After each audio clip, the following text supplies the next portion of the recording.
પાઠ 18 બજાર।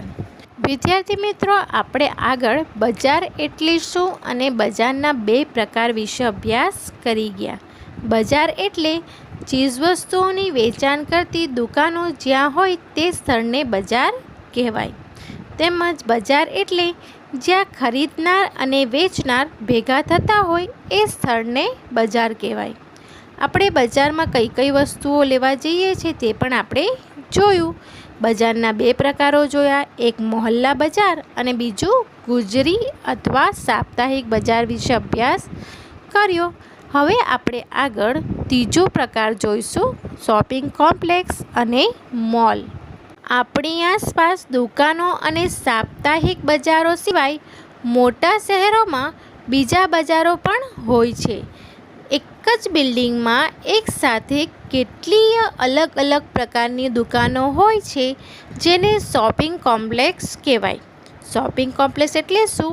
એક જ બિલ્ડિંગમાં એક સાથે કેટલીય અલગ અલગ પ્રકારની દુકાનો હોય તેને શું કહેવાશે? શોપિંગ કોમ્પ્લેક્સ કહેવાય છે। એ જ રીતે મોટા શહેરોમાં બહુમાળી ઇમારતમાં અલગ અલગ માળ ઉપર અલગ અલગ પ્રકારની વસ્તુઓ મળતી હોય જેને મોલ કહેવાય છે। મોલ એટલે શહેરોમાં બહુમાળી બિલ્ડિંગ કે ઇમારત, બહુમાળી એક કરતાં વધારે માળવાળી બિલ્ડિંગ કે ઇમારતમાં અલગ અલગ માળ ઉપર અલગ અલગ પ્રકારની વસ્તુઓ મળતી હોય તેને શું કહેવાશે? મોલ કહેવામાં આવે છે। જેમાં આપણાને નાની મોટી કંપનીની બ્રાન્ડેડ અને બ્રાન્ડ વિનાની વસ્તુઓ મળી જાય છે। મોટી કંપનીઓ જાહેર ખબરો દ્વારા ઊંચી ગુણવત્તાની જાહેરાતો કરીને આ બ્રાન્ડેડ વસ્તુઓ ઊંચા ભાવે આવા મોટા શોરૂમમાં વેચતી હોય છે, જેની કિંમત વધુ હોવાથી અમુક લોકો જ આવી વસ્તુઓ ખરીદી શકે છે।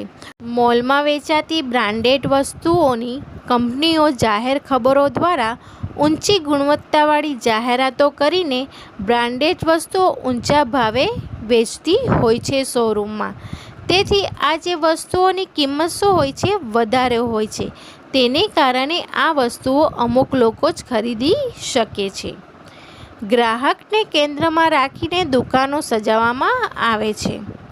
મોલમાં ગ્રાહકને કેન્દ્રમાં રાખીને ધ્યાનમાં રાખીને દુકાનો સજાવટ કરવામાં આવે છે। વિવિધ બ્રાન્ડની અનેક વસ્તુઓ એકસાથે વેચાતી હોય છે જેથી ગ્રાહકને પસંદગીની તક મળે। વિવિધ મોટી મોટી કંપનીઓની બ્રાન્ડેડ વસ્તુઓ એક જ જગ્યાએ વેચાતી હોય છે તેથી ગ્રાહકને પસંદગીની તક મળે છે। વાતાનુકૂલિત મોલમાં ગ્રાહક પોતાનો પૂરતો સમય આપીને વિશેષ છૂટ મળતી હોય તેવી વસ્તુઓ ખરીદી શકે છે। વાતાનુકૂલિત મોલમાં ગ્રાહક પોતાનો પૂરતો સમય આપીને વિશેષ છૂટ મળતી હોય તેવી વસ્તુઓ ખરીદી શકે છે। ગ્રાહકને વસ્તુની છાપેલ કિંમત પર વિશેષ વળતર આપવામાં આવે છે। ગ્રાહકને વસ્તુની જે કિંમત હોય એ કિંમત પર અમુક વળતર આપવામાં આવે છે, છૂટછાટ આપવામાં આવે છે। ગ્રાહક કાઉન્ટર પર રોકડ, credit card, debit card, net બેન્કિંગથી ચૂકવણું કરી શકે તેવી વ્યવસ્થા હોય છે। આવા મોલમાં કે શોપિંગ કોમ્પ્લેક્સમાં પૈસા ચૂકવવા માટેની અલગ અલગ સેવાઓ હોય છે। ગ્રાહક કાઉન્ટર પર રોકડા આપી શકે છે, પૈસા ક્રેડિટ કાર્ડથી પૈસા ચૂકવી શકે છે, ડેબિટ કાર્ડથી પૈસા ચૂકવી શકે છે તેમજ નેટ બેંકથી પણ તે શું કરી શકે? નેટ બેન્કિંગથી પણ પૈસા ચૂકવી શકે છે તેવી વ્યવસ્થા કરવામાં આવેલી હોય છે। તો વિદ્યાર્થી મિત્રો, તમને પ્રશ્ન કરવામાં આવે શોપિંગ કોમ્પ્લેક્સ કોને કહેવાય? તો એક જ બિલ્ડિંગમાં એક સાથે અનેક અલગ અલગ પ્રકારની દુકાનો હોય તેને શોપિંગ કોમ્પ્લેક્સ કહેવાય છે। એ જ રીતે મોલ કોને કહેવાય? મોટા શહેરોમાં બહુમાળી ઇમારતમાં દરેક માળ ઉપર અલગ અલગ પ્રકારની વસ્તુઓ મળતી હોય તેને મોલ કહેવાય। મોલમાં નાની મોટી કંપનીઓની બ્રાન્ડેડ અને બ્રાન્ડેડ વિનાની વસ્તુઓ મળે છે। કૃષિની સફળતામાં સારું ઉત્પાદન મેળવવા ઉપરાંત સારી બજાર વ્યવસ્થા હોવી પણ એટલી જરૂરી છે। કૃષિ એટલે ખેતીની સફળતામાં સારું ઉત્પાદન એટલે પાક સારા પ્રમાણમાં ઉત્પાદન કરવા સિવાય એ પાકના વેચાણ માટે સારી બજાર વ્યવસ્થા હોવી પણ એટલી જરૂરી છે। આઝાદી પછીના તબક્કામાં ખેત ઉત્પાદનના વેચાણની ચોક્કસ વ્યવસ્થા ન હોવાને લીધે ખેડૂતોનું શોષણ થતું હતું. આઝાદી પછીના તબક્કામાં આઝાદીના પછીના સમયમાં ખેત ઉત્પાદન એટલે ખેડૂતો દ્વારા જે ખેતી કરીને ઉત્પાદન કરવામાં આવે અનાજનું, એની વેચાણ વ્યવસ્થા ચોક્કસ ન હોવાથી ખેડૂતોનું શોષણ થતું હતું. તે રોકવા માટે સરકારે નિયંત્રિત બજાર એટલે કે માર્કેટિંગ યાર્ડ ખેતીવાડી ઉત્પન્ન બજાર સમિતિની વ્યવસ્થા કરી. ખેડૂતોનું શોષણ થતું અટકાવવા માટે સરકારે કયા બજારની વ્યવસ્થા કરી? તો ખેડૂતોનું શોષણ થતું અટકાવવા માટે સરકારે નિયંત્રિત બજાર એટલે કે માર્કેટિંગ યાર્ડ ખેતીવાડી ઉત્પન્ન બજાર સમિતિની વ્યવસ્થા કરી કે સ્થાપના કરી. ખેડૂત પાક વેચાણમાં ગેરરીતિઓનો ભોગ ન બને અને તેમના ખેત ઉત્પાદનના વાજબી ભાવો ઉપજે કે મળે અને તે રીતે તેઓ આર્થિક સમૃદ્ધ બને તે માટે ગુજરાતના વિવિધ તાલુકા મથકે ખેતીવાડી ઉત્પન્ન બજાર સમિતિની સ્થાપના કરવામાં આવેલ છે. ખેડૂતોના પાક જે ઉત્પાદન કરવામાં આવે છે એના વેચાણમાં ગેરરીતિનો તેઓ ભોગ ન બને, એમને જે ઉત્પાદન કર્યું છે તેનો વ્યાજબી ભાવ કિંમત મળે તે માટે ગુજરાતના વિવિધ તાલુકા મથકે ખેતીવાડી ઉત્પન્ન બજાર સમિતિઓની સ્થાપના કરવામાં આવેલ છે. નિયંત્રિત બજાર એટલે કે માર્કેટિંગ યાર્ડની વિશેષતા: ખેડૂતોની ખેત પેદાશોનું જાહેર હરાજીથી વેચાણ કરવામાં આવે છે. ખેડૂતો જે ખેત પેદાશોનું ઉત્પાદન કરે છે તેનું જાહેરમાં હરાજી કરીને વેચાણ કરવામાં આવે છે, જેથી ખેડૂતોને પોતાના ઉત્પાદનની સંપૂર્ણ કિંમત મળી રહે. વેપારીઓનું નૈતિક ધોરણ જળવાય છે. ભાવ નિર્ધારણમાં પારદર્શિતા વધે છે.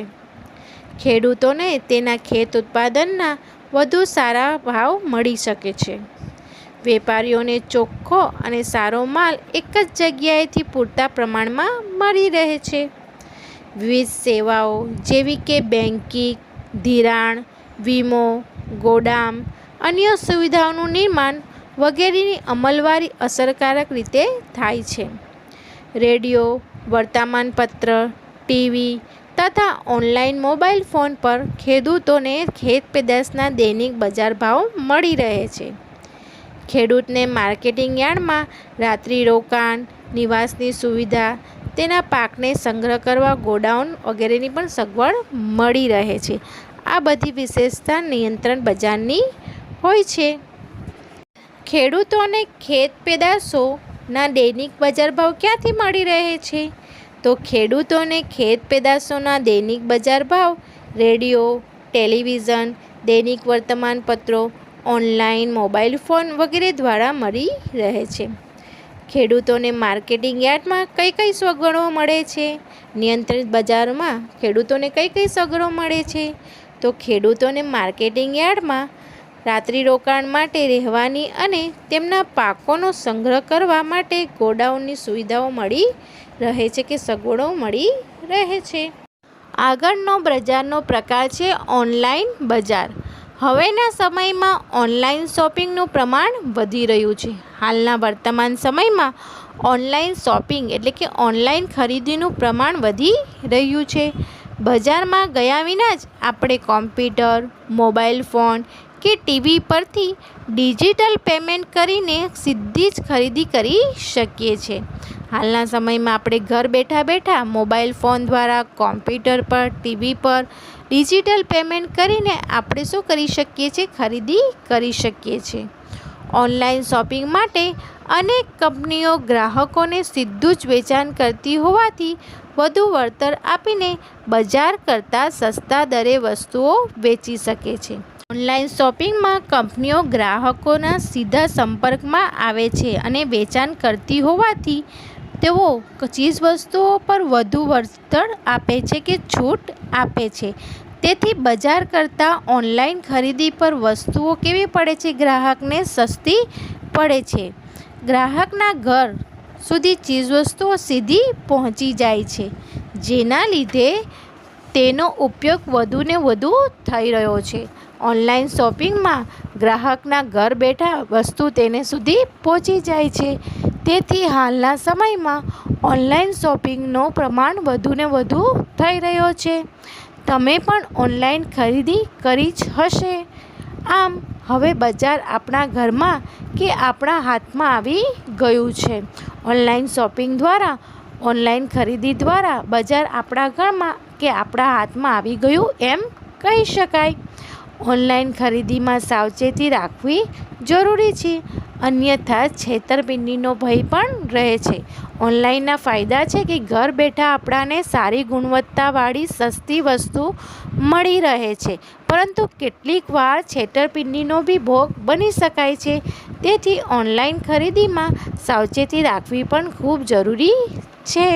વિદ્યાર્થી મિત્રો, ઓનલાઈન શોપિંગ માટે અનેક કંપનીઓ કેવી રીતે બજાર કરતાં સસ્તા દરે વસ્તુઓ વેચી શકે છે?